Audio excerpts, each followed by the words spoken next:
विश्वामित्र का राम लक्ष्मण को बांधकर वन में ले जाना। राक्षसों के अत्याचार इतने बढ़ गए थे कि वो कहीं भी जब तब यज्ञ होते देखते तो तुरंत उन्हें विध्वंस कर देते थे। मारीच और सुबाहु से सब डरते थे। गाधीपुत्र ऋषि विश्वामित्र के मन में चिंता समा गई कि ये राक्षस भगवान के बिना नहीं मरेंगे। वो जानते थे कि पृथ्वी का भार हरने के लिए श्री हरि ने रघुवंश में जन्म लिया है। एक दिन ऋषि राजा दशरथ के दरबार में जा पहुंचे।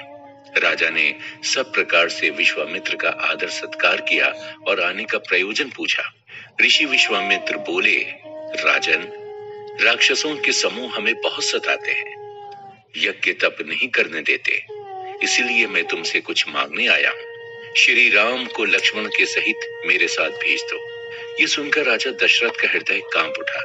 बोले, हे ब्राह्मण, मैंने चौथेपन में 4 पुत्र पाए हैं, ये मुझे प्राणों से भी अधिक प्रिय हैं। तुलसीदास जी ने यहाँ संतान प्रेम की कितनी सुंदर झांकी प्रस्तुत की है। मागहु भूमि धेनु धन कोसा, सरबस देऊं आजू सहरोसा, देह प्राण तय प्रिय कछु नाही, सो मुनि देहूं निमिष एक माही। अर्थात, हे मुनि, इनके बदले में आप पृथ्वी, गौ, धन और खजाना मांग लीजिए। मैं बड़े हर्ष के साथ अपना सर्वस्व दे दूंगा। देह और प्राण से प्यारा कुछ भी नहीं होता। मैं अपने प्राण भी एक पल में दे दूंगा। अंततः राजा को बहुत प्रकार से समझा बुझाकर विश्वामित्र राम लक्ष्मण को अपने साथ ले गए। मार्ग में जाते समय ही भगवान राम ने ताड़का राक्षसी का वध कर दिया। मुनि ने यज्ञ की रक्षा करते हुए दोनों कुमारों ने राक्षस मारीच को बिना फल वाले बाण से 100 योजन दूर फेंक दिया। इसके साथ दूसरे अनेक राक्षस मारे गए। श्री रघुनाथ जी ने कुछ दिन वहां रहकर ब्राह्मणों तथा संतों पर दया की और उन्हें निर्भय कर दिया। वन में राक्षसों का आतंक समाप्त हो गया। मुनिजन यज्ञ तप आदि करने लगे। अहल्या उद्धार। यज्ञ निर्विघ्न संपन्न होने पर मुनि विश्वामित्र ने राम को बताया कि जनकपुर में धनुर्यज्ञ का आयोजन हो रहा है। श्री राम धनुष यज्ञ की बात सुन मुनि श्रेष्ठ विश्वामित्र के साथ प्रसन्न होकर चले। मार्ग में एक आश्रम दिखाई पड़ा। वहां पशु पक्षी कोई जीव नहीं था। नितांत नीरवता व्याप्त थी।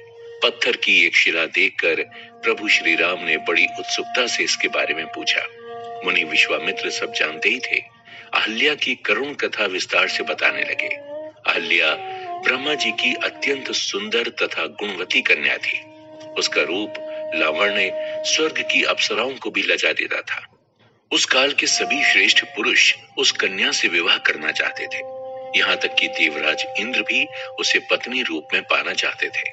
इस संबंध में उन्होंने अपनी इच्छा ब्रह्मा जी को भी बताई, नाना उपाय भी किए, पर ब्रह्मा जी अपनी पुत्री का विवाह किसी ऐसे व्यक्ति के साथ करना चाहते थे जो परम तपस्वी और धर्म कर्म में लीन रहने वाला हो।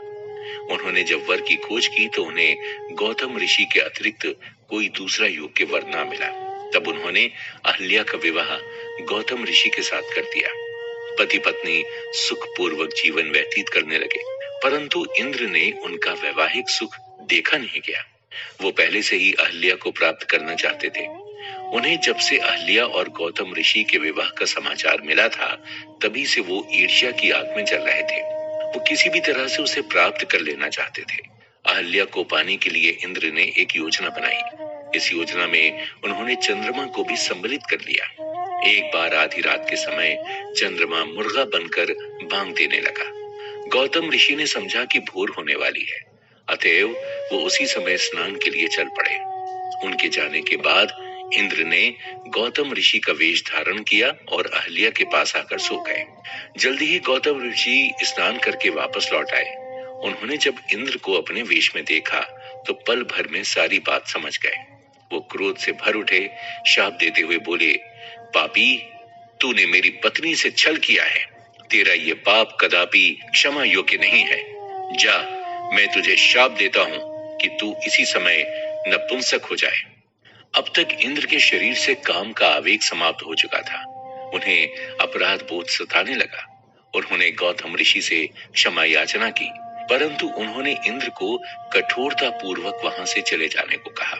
इंद्र अपराध का बोझ लिए स्वर्ग लौट गए। तदनंतर गौतम ऋषि अहल्या को संबोधित करते हुए बोले, दुष्टे, इस नीच कर्म में जितना इंद्र दोषी है उतनी ही तुम भी दोषी हो, इसलिए मैं तुम्हें शिला रूपा होने का शाप देता हूँ। शाप से भयभीत अहल्या करुण स्वर में बोली, ऋषिवर, मुझसे ये पाप अनजाने में हुआ है। मैं आपके वेश में आए इंद्र को पहचान न सकी, मुझे इतना बड़ा दंड मत दीजिए। तब गौतम ऋषि अहल्या को सांत्वना देते हुए बोले, मेरा शाप लौट तो नहीं सकता, परंतु मैं तुम्हें वरदान देता हूँ कि त्रेता युग में जब भगवान श्री राम इस आश्रम में पधारेंगे, तब उनके स्पर्श मात्र से तुम अपनी पूर्व अवस्था को प्राप्त कर दोगे। हे प्रभु, इसके बाद अहल्या वहीं पर शिला हो गई और तब से अपने उद्धार के लिए आपकी बाट जो रही है। हे राम, ये आपके चरण कमलों की धूल चाहती हैं, इन पर कृपा कीजिए। श्री राम के चरण के स्पर्श मात्र से तपो मूर्ति अहल्या प्रकट हो गई। आनंद और भावातिरेक में प्रभु के चरणों से लिपट गई। उनके दोनों नेत्रों से अश्रुधारा बहने लगी। फिर उन्होंने रघुनाथ जी की कृपा से भक्ति प्राप्त की। अहल्या बार बार पुलकित होते हुए रूंधे कंठ से बोली, मुनि ने मुझे शाप देकर अच्छा ही किया, उन्हीं के कारण मैं भगवान के दर्शन पा सकी। बार बार भगवान के चरणों की वंदना करती हुई अहल्या पतिलोक को चली गई। जनकपुर की शोभा। अब श्री राम जी और लक्ष्मण मुनि के साथ आगे बढ़े। थोड़ी दूरी पर ही जगत को पवित्र करने वाली गंगा जी प्रवाहित हो रही थी। प्रभु ने ऋषि के साथ गंगा में स्नान किया।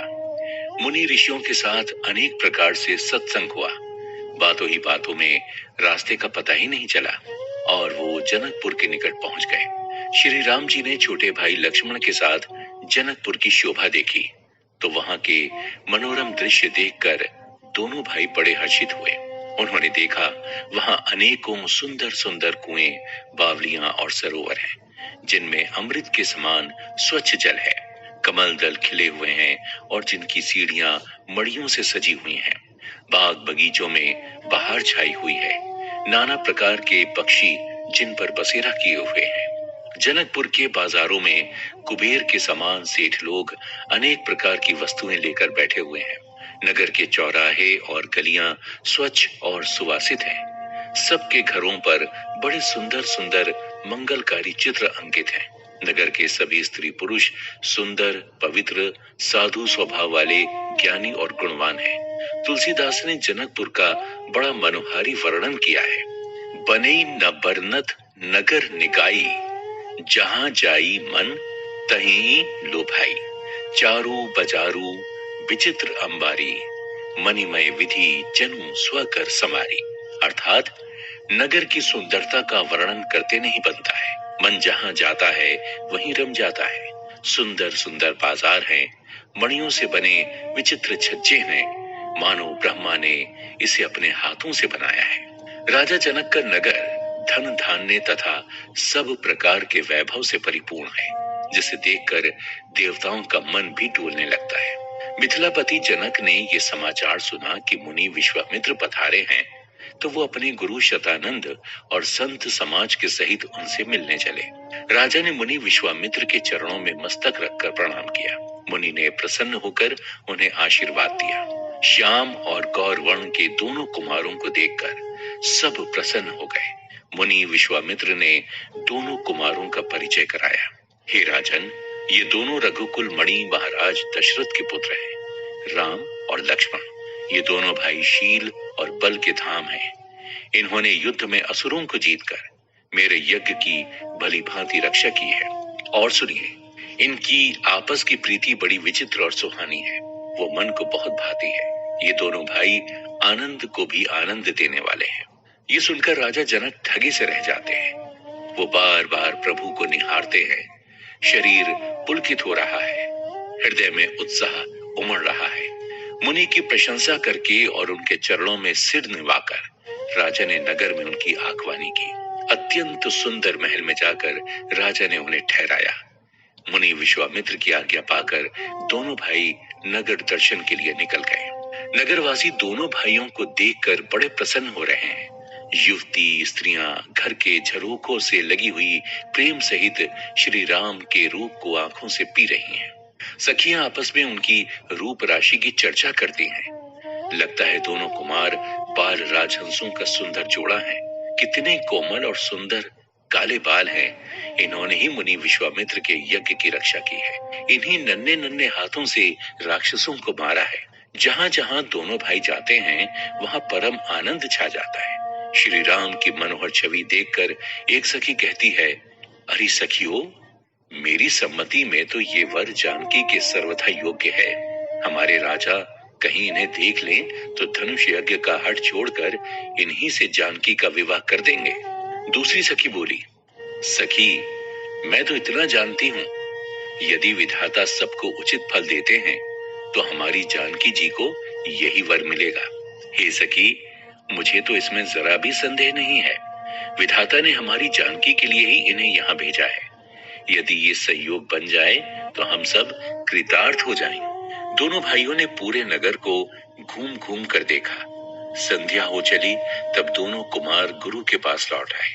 मुनि की आज्ञा पाकर सबने संध्या वंदन किया। गुरु दोनों को सुंदर कथाएं सुनाने लगे। मुनि के शयन करने पर दोनों भाई उनके चरण दबाने लगे। मुनि के बार बार कहने पर ही दोनों भाई शयन करने गए।